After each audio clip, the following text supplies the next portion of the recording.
नमस्कार दोस्तों, आप लोग एक बार फिर से आपका अपना ही चैनल वीएम स्टडी सेंटर में स्वागत है। आज आप लोग के बीच मॉडर्न हिस्ट्री का पार्ट 4 प्रस्तुत करने जा रहे हैं, जिसका टॉपिक है Warren Hastings. Warren Hastings.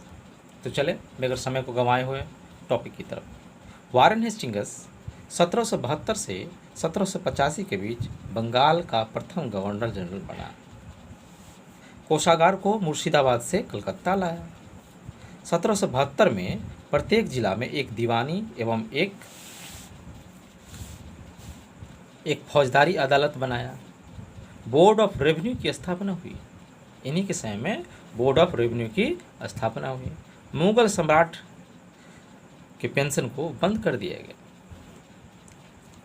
Mughal सम्राट के पेंशन को बंद कर दिया गया। नंद कुमार पर झूठा मुकदमा चलाया गया और इसी केस में वारेन हेस्टिंग्स पर महाभियोग चलाया गया। यह एकमात्र गवर्नर जनरल था जिस पर महाभियोग चलाया गया। रिंग ऑफ हेंस नीति का जन्मदाता वारेन हेस्टिंग्स थे। कलकत्ता मदरसा की स्थापना हुई। जोनाथन डंकन ने इन्हीं के समय में वाराणसी में संस्कृत स्कूल खोला। जोनाथन डंकन ने इन्हीं के समय में संस्कृत स्कूल खोला। विल्किंस ने महाभारत को अंग्रेजी में अनुवाद कराया। किस भाषा में? अंग्रेजी में। विल्किंस ने महाभारत को अंग्रेजी में अनुवाद कराया। प्रथम आंग्ल मराठा युद्ध 1775 से 1782 के बीच। द्वितीय आंग्ल मैसूर वार 1780 से 84। अति महत्वपूर्ण है कि 1784 में सर विलियम जोन्स ने एशियाटिक सोसाइटी ऑफ बंगाल की नींव रखी। सर विलियम जोन्स ने किसकी नींव रखी? एशियाटिक सोसाइटी ऑफ बंगाल की नींव रखी। नेक्स्ट है दोस्तों कॉर्नवालिस। कॉर्नवालिस क्या क्या किया? कॉर्नवालिस का पीरियड था 1786 से 93। वो क्या काम किए? पहला काम किए कॉर्नवालिस कोड लाया। कॉर्नवालिस कोड लाया जिसके द्वारा कार्यपालिका को न्यायपालिका से अलग किया गया। कार्यपालिका को न्यायपालिका से अलग किया गया। किस कोड के तहत? कॉर्नवालिस कोड के तहत। भारत में आधुनिक सिविल सेवा और पुलिस सेवा का शुरुआत किया गया। भारत में आधुनिक सिविल सेवा और पुलिस सेवा की शुरुआत किसके शासनकाल में हुई? वारेन हेस्टिंग्स के शासनकाल में। सॉरी दोस्तों, भारत में आधुनिक सिविल सेवा और पुलिस सेवा की शुरुआत किसके साल में हुई? कॉर्नवालिस के काल में।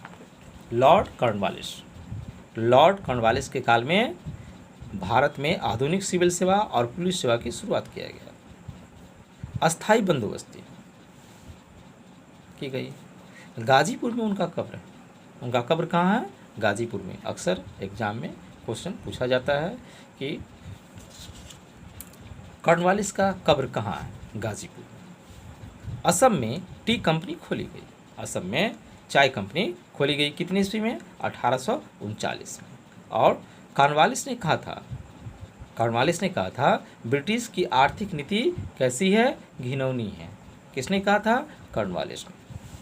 रंजीत सिंह ने कहा था कि मैं ईश्वर से प्रार्थना करता हूं कि सभी धर्मों को एक नज़र से देखो। सभी धर्मों को एक नज़र से देखो। किसने कहा था? रंजीत सिंह। नेक्स्ट टॉपिक है दोस्तों ब्रिटिश की आर्थिक नीति। ब्रिटिश की आर्थिक नीति क्या था? भू राजस्व नीति।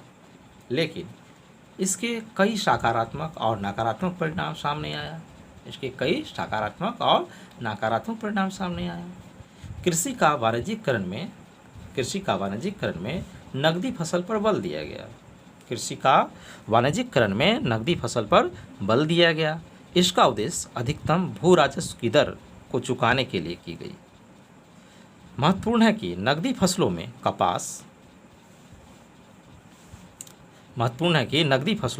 कपास, नील, जूट, तंबाकू, चाय, अफीम की खेती पर बल दिया गया। कृषि वाणिज्यीकरण से भारतीय कृषि अर्थव्यवस्था विश्व कृषि अर्थव्यवस्था से जुड़े। कृषि वाणिज्यकरण से क्या हुआ? कृषि वाणिज्यकरण से भारतीय कृषि अर्थव्यवस्था जो था विश्व कृषि अर्थव्यवस्था से जुड़े। ये था इनका सकारात्मक परिणाम। अब नकारात्मक परिणाम क्या क्या हुआ? नकारात्मक परिणाम, गरीबी बहुत ज़्यादा बढ़ गई, किसानों के बीच ऋणग्रस्तता आ गई एवं अकाल की स्थिति उत्पन्न हो गई। आधुनिक उद्योग का विकास हुआ। आधुनिक उद्योग का विकास।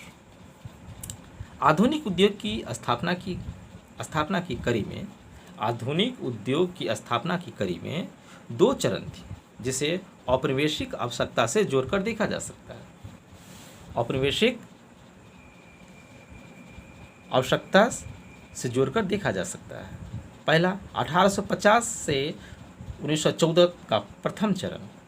1850 से 1914 का चरण अति महत्वपूर्ण है कि 1853 में काबसी डावर्जी ने प्रथम सूती मिल, अति महत्वपूर्ण है कि 1853 में काबसी डावर्जी ने प्रथम सूती मिल की स्थापना किया। कहाँ? बम्बई में। और 1855 में बंगाल के रिसरा में ऑकलैंड ने पहला जूट कारखाना खोला। द्वितीय चरण में हॉलैंड समिति बनाई गई एवं औद्योगिक वित्त प्रबंधन से संबंधित रहीम समिति बनाई गई। रहीम समिति का संबंध किससे है? औद्योगिक वित्त प्रबंध से। क्वेश्चन आपको पूछ सकता है कि औद्योगिक वित्त प्रबंध किससे संबंधित है? रहीम समिति से। रहीम समिति किससे संबंधित है? औद्योगिक वित्त प्रबंधन से। और इसी कड़ी में सीमेंट उद्योग, लोहा इस्पात उद्योग का क्रमिक विकास हुआ। यद्यपि इस उद्योग में भारतीय पूंजी की प्रधानता थी। इस उद्योग में भारतीय पूंजी की प्रधानता थी। इसी कड़ी में 1940 के दशक में बम्बई प्लान 8 उद्योगपतियों ने दिया। बम्बई प्लान कितने उद्योगपतियों ने दिया? 8 उद्योगपतियों ने दिया, जो योजना का पूर्व पीठिका बना। जो योजना का क्या बना? पूर्व पीठिका बना। रेलवे का विकास। इसका उद्देश्य आर्थिक और राजनीतिक उद्देश्य से रेलवे का विकास भारत में 1835 से आरंभ हुई, जब ग्रेनाइट की ढुलाई की गई दक्षिण भारत में। जब ग्रेनाइट की ढुलाई कहाँ से की गई? दक्षिण भारत से की गई, मद्रास। अति महत्वपूर्ण है कि विश्व स्तर पर 1825 में ब्रिटेन में रेलवे का विकास हुआ।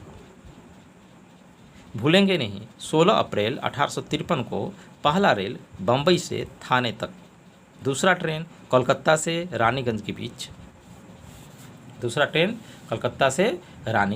चली। कर्जन के समय में 1902 में रॉबर्टसन समिति का गठन हुआ। कर्जन के समय में 1902 में रॉबर्टसन समिति का गठन हुआ और रेल का विकास ब्रिटेन से अधिक भारत में देखा गया। और इसी की सिफारिश पर रॉबर्टसन की सिफारिश पर 1905 में रेलवे बोर्ड का स्थापना हुआ। 1905 में किसका स्थापना हुआ? रेलवे बोर्ड का स्थापना हुआ। किसके सिफारिश पर? रॉबर्टसन की सिफारिश पर। 1921-22 में एक वर्थ आयोग का गठन हुआ, जिसके द्वारा रेल बजट को आम बजट से अलग कर दिया गया। जिसके द्वारा क्या किया गया? रेल बजट को आम बजट से अलग कर दिया गया। पुनः 2017 में मिला दिया गया। ब्रिटिश काल के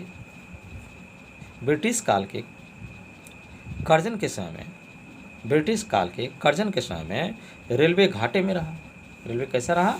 बिल्कुल घाटे में रहा। किसके समय में? कर्जन के समय में। घाटे की पूर्ति के लिए काउंटर गारंटी नीति अपनाया गया। नेगेटिव इफेक्ट क्या पड़ा? ग्रामीण अर्थव्यवस्था छिन-भिन हो गया। कुटीर उद्योग और हस्तशिल्प उद्योग का ह्रास हो गया और गरीबी और ऋणग्रस्तता में बढ़ोतरी हुआ। इसके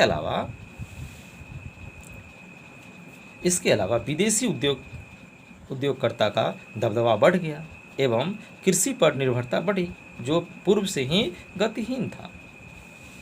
आधुनिक उद्योग का समिति का विकास हुआ, साथ ही धन के निकासी हुआ। क्या हुआ, धन का निकासी हुआ, और यह प्रक्रिया पलासी युद्ध के बाद हुआ।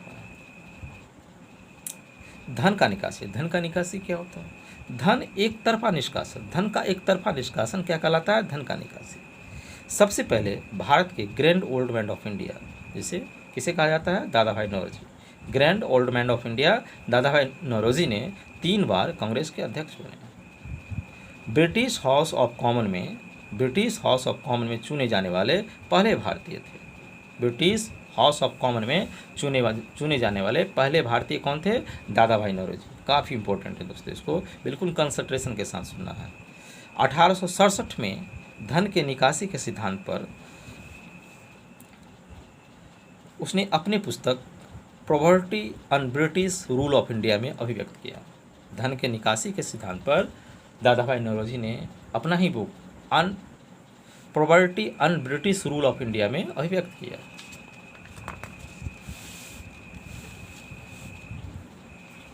अति महत्वपूर्ण है कि 1886 में कलकत्ता अधिवेशन में धन के निकासी के सिद्धांत को स्वीकार किया गया। अति महत्वपूर्ण है कि 1886 में कलकत्ता अधिवेशन में धन के निकासी के सिद्धांत को स्वीकार किया गया और ब्रिटिश विद्रोह का प्रमुख पॉइंट बनाया गया। ब्रिटिश विद्रोह का प्रमुख पॉइंट बनाया गया। स्रोत, कंपनी के वेतन भत्ते, पहला शेयरधारकों के लाभांश, दूसरा संविधान पर लिए जाने वाला ब्याज, चौथा 1858 के बाद भारत सचिव और उसके ऊपर होने वाला खर्च, पांचवा सैन्य सामग्री पर खर्च, लंदन में सुरक्षित कोष पर कोई ब्याज नहीं। कुछ अन्य फैक्ट, अन्य बातें हैं। बेलेजली ने सहायक संधि के संस्थागत का रूप दिया। बेलेजली ने सहायक संधि के संस्थागत का रूप दिया। चतुर्थ आंग्ल मैसूर युद्ध हुआ। वारलो 1805 से 1807 तक एवं 1806 में बेलोर का सिपाही युद्ध हुआ। 1806 में क्या हुआ, बेलोर का सिपाही युद्ध हुआ। मिंटो प्रथम ने 1807 से 1813 तक अमृतसर की संधि की। मिंटो प्रथम का पीरियड कब से कब तक था, 1807 से 1813 तक। अमृतसर की संधि की कब, 1809 में। 1813 में चार्टर एक्ट आया। 1813 में क्या आया, चार्टर एक्ट आया। लॉर्ड एमहर्स्ट पहला आंग्ल बर्मा युद्ध 1824 से 26 में और यांडाबू की संधि हुई। किसकी संधि हुई, यांडाबू की संधि हुई और 1824 में बैरकपुर में विद्रोह हुआ। लॉर्ड एमहर्स्ट के समय में पहला आंग्ल बर्मा युद्ध हुआ। लॉर्ड एमहर्स्ट के समय में क्या हुआ, पहला आंग्ल बर्मा युद्ध हुआ और 1824 से 26 में पहला आंग्ल बर्मा युद्ध कब हुआ, 1824 से 26 में। किसके समय में, लॉर्ड एमहर्स्ट के समय में। और यांडाबू की संधि हुई। बिल्कुल ध्यान से सुनना है दोस्तों, क्योंकि ये अक्सर क्वेश्चन पूछा जाता है कि यांडाबू की संधि कब हुई, 1824 से 26 के बीच में। 1824 से 26 के बीच में कब, 1824 में यांडाबू की संधि हुई। 1824 में बैरकपुर में विद्रोह हुआ। 1824 में क्या हुआ, बैरकपुर में विद्रोह हुआ।